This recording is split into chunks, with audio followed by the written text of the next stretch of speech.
بسم اللہ الرحمن الرحیم۔ السلام علیکم ورحمۃ اللہ وبرکاتہ۔ ناظرین و سامعین، NA 185 یہ ڈیرہ غازی خان کا حلقہ ہے اور اس کا پس منظر بہت زبردست ہے۔ NA 185 اس حلقہ کے اندر دو بڑے خاندان ہیں۔ یہ دونوں خاندان جو حکومت کے اندر رہ چکے ہیں، یہ دونوں خاندان جو ایوانوں تک پہنچ چکے ہیں، یہ دونوں خاندان سردار خاندان ہیں، یہ دونوں خاندان طاقتور خاندان ہیں، یہ دونوں خاندان مالدار خاندان ہیں، یہ دونوں خاندان عوامی حلقوں میں مقبول خاندان ہیں۔ ان دونوں خاندانوں کے درمیان یہ مقابلہ تھا، جو مقابلہ میں آج آپ کو بتا رہا ہوں۔ یہ دونوں خاندان آپس میں ٹکراتے رہے ہیں اور ان دونوں خاندانوں کے درمیان اونچ نیچ سیاسی حلقوں میں ہوتی رہی ہے۔ وہ کون سے دو خاندان ہیں؟ ایک کھوسا خاندان ہے، ایک لغاری خاندان ہے۔ کھوسا اور لغاری مد مقابل ہیں۔ کب سے ہیں ابھی میں آپ کو بتاتا ہوں۔ یہ جو لغاری خاندان ہے، یہ فاروق خان لغاری جو صدر پاکستان بھی رہ چکے ہیں، یہ وہ خاندان ہے جو فاروق خان لغاری کا خاندان ہے۔ فاروق خان لغاری صدر پاکستان بھی رہ چکے ہیں اور فاروق خان لغاری صدر ہونے کے بعد پھر MNA بھی منتخب ہو چکے ہیں۔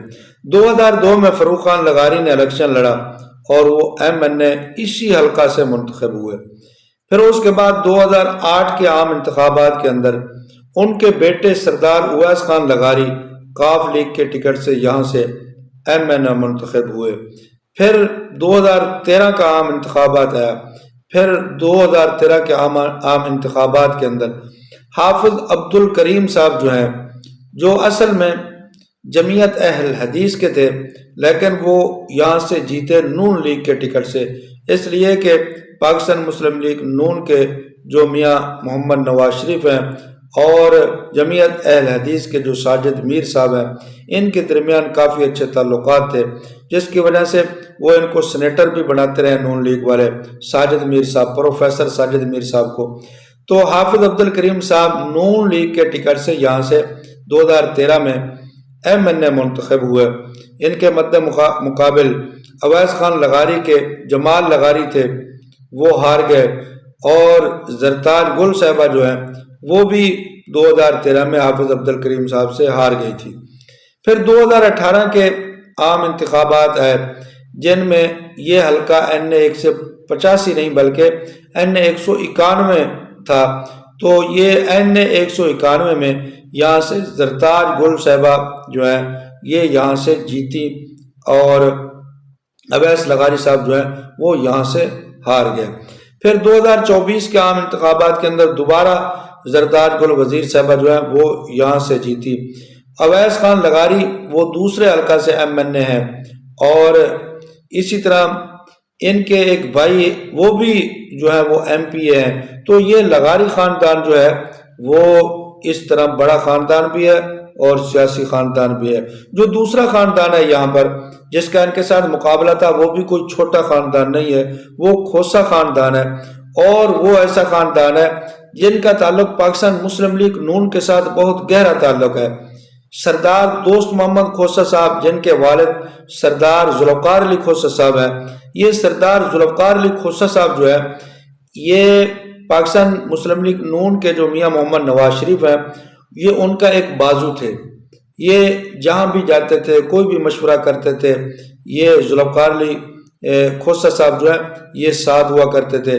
بلکہ ذوالفقار علی کھوسا صاحب کے ہاتھ میں یہ جو جنوبی پنجاب ہے، ان کی ٹکٹیں یہ دیا کرتے تھے، ان کے ہاتھ میں تھا، اور باقی بھی ان کی مشاورت سے ٹکٹیں دی جاتی تھی۔ میاں محمد شہباز شریف اور میاں نواز شریف کے بہت ہی قریب تھے، بلکہ یہاں تک کہ سردار دوست محمد کھوسا جو ان کے بیٹے ہیں، ان کو نون لیگ نے وزیر اعلیٰ پنجاب کا بھی بنوایا ہے، اور وزیر اعلیٰ پنجاب 2008 میں بنایا۔ پھر 2-3 ماہ کے بعد پھر ان کو استعفیٰ دلوایا، اور پھر میاں محمد شہباز شریف صاحب جو ہیں وہ وزیر اعلیٰ بنے۔ تو یہ ان کا مقام تھا نون لیگ کے اندر، لیکن پھر ان کا کچھ اختلاف ایک مسئلے کے اوپر ہوا، تو جن کی راہیں جو ہیں وہ جدا ہو گئیں اور پھر ان کو نون لیگ نے چھوڑ دیا۔ پھر یہ پی ٹی آئی کے پاس چلے گئے، پھر ان کو بھی چھوڑا، پھر یہ پاکستان پیپلز پارٹی میں چلے گئے اور اب وہاں پر ہیں۔ تو یہ جو ابھی الیکشن ہوئے، ضمنی الیکشن، ان میں لغاری خاندان نے میاں اویس لغاری صاحب جو ہیں انہوں نے ٹکٹ دلوا دیا محمود خان لغاری صاحب کو۔ تو ان کے مد مقابل ذوالفقار علی کھوسہ صاحب نے سردار دوست محمد کھوسہ صاحب کو لایا کہ وہ بھی یہاں سے اپنی قسمت کو آزمائے، لیکن سردار دوست محمد کھوسہ صاحب جو ہیں وہ ہار گئے اور محمود خان لغاری صاحب جو ہیں وہ یہاں سے جیت گئے۔ تو یہ جو لغاری خاندان ہے وہ یہاں سے کافی عرصہ سے الیکشن جو ہے وہ لڑ رہے ہیں اور یہ مد مقابل بھی آپس میں یہی ہوتے ہیں۔